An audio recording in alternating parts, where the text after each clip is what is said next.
Hi friends, போன வீடியோவில் புதுக்கவிதையின் தோற்றம், வளர்ச்சி மற்றும் தாக்கங்கள் குறித்து பார்த்தோம். அதோட தொடர்ச்சி தான் இந்த வீடியோ. அந்த வீடியோ பார்க்காதவங்க சேனல் நேம் கீழே லிங்க் இருக்குது, அதை போய் பார்த்துட்டு வாங்க.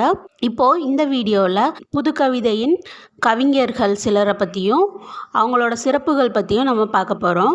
அதில் முதலாவதாக நா. பிச்சமூர்த்தி. இவரோட இயற்பெயர் என்ன அப்படின்னு பார்த்தோன்னா நா. வெங்கட மகாலிங்கம். இவர் ஊர் கும்பகோணம். காலம் 15/8/1900 டு 4/12/1976. இவரின் பெற்றோர்கள் யார் யாருன்னு பார்த்தோன்னா நடேச தீட்சிதர் மற்றும் காமாட்சி அம்மாள். இவருக்கான சிறப்பு பெயர் என்னன்னு பார்த்தோன்னா பிக்ஸ்மி. புதுக்கவிதையின் தாக்கத்தில் முக்கிய பங்கு வகித்த கவிஞர் யாருன்னு பார்த்தோன்னா நா. பிச்சமூர்த்தி அவர்கள் தான். இவரோட இயற்பெயர் வெங்கட மகாலிங்கம், கும்பகோணத்தை சார்ந்தவர். இவரோட அப்பா அம்மா யாருன்னு பார்த்தோன்னா நடேச தீட்சிதர், காமாட்சி அம்மாள். இவருக்குரிய சிறப்பு பெயர் என்னன்னு பார்த்தோன்னா பிக்ஸி.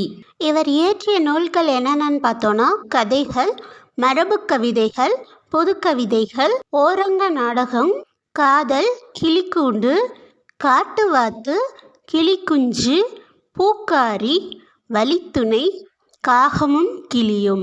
இந்த காகமும் கிளியுங்கிற கதையில் மட்டும் 10 கதைகளின் தொகுப்பு உள்ளது. இவர் ஆற்றிய பத்திரிகை பணியானது என்னென்னு பார்த்தோன்னா ஹனுமான், நவ இந்தியா. நவ இந்தியா பத்திரிகையில் துணை ஆசிரியராக பணியாற்றினார். ஷேக்ஸ்பியர் சங்கத்தில் கதையாசிரியராகவும் இவர் இருந்தார். அடுத்ததாக பிச்சமூர்த்தி அவர்களின் சிறப்புகள் என்னென்னு பார்ப்போம். உலகில் தோன்றிய உயிர்கள் அனைத்திற்கும் முதல்வனாக விளங்குவது சூரியன் தான் அப்படின்னு பாடினவர் இவர் தான்.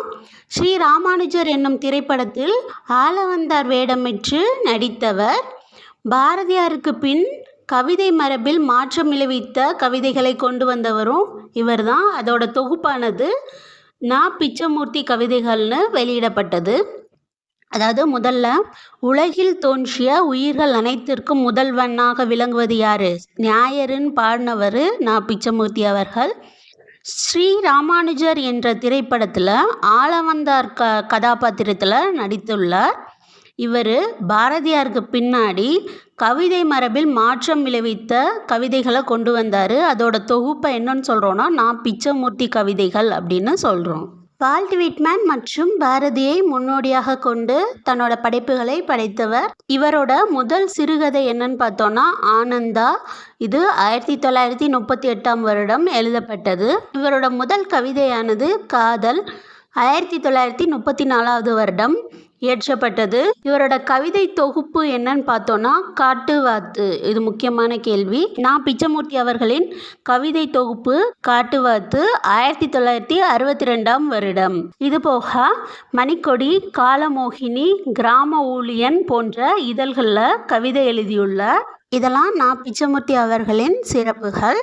அடுத்தது நம்ம பார்க்க போகிற கவிஞர் யாருன்னு பார்த்தோம்னா சீசு செல்லப்பா அவர்கள். இவருடைய ஊரானது சின்னமனூர், தேனி மாவட்டத்தில் உள்ளது. காலம் 29/9/1912 முதல் 18/12/1998 வரை. இவருடைய சிறப்பு பெயரானது புதுக்கவிதை புரவலர் அப்படின்னு சொல்லுவாங்க. இவர் இயற்றிய நூல்கள் என்னென்னு பார்ப்போம்.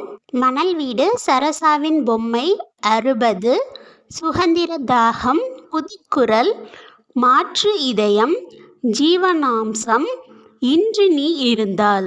இன்று நீ இருந்தால் அப்படிங்கிறது ஒரு குறுங்காப்பியம். இதில் மகாத்மா காந்தி அவர்கள் பற்றிய தகவல்கள் உள்ளது. மாற்று இதயம் என்கிறது புதுக்கவிதை. அடுத்ததாக நம்ம பார்க்க போகிற கவிஞர் தருமு சிவராமு. இவரின் பெயர் தருமு அருப் சிவராமு. இவருடைய சிறப்பு பெயர்கள் என்னென்னு பார்த்தோன்னா அருப் சிவராமன், பானுசந்திரன், பிரமிழ். ஊர் இலங்கை கிழக்கு மாகாணத்தில் உள்ள திரிகோணமலை. இவர் இயற்றிய நூல்கள் புதுக்கவிதை, கவிதை, விமர்சனம், சிறுகதை, ஓவியம் மற்றும் சிற்பங்கள்.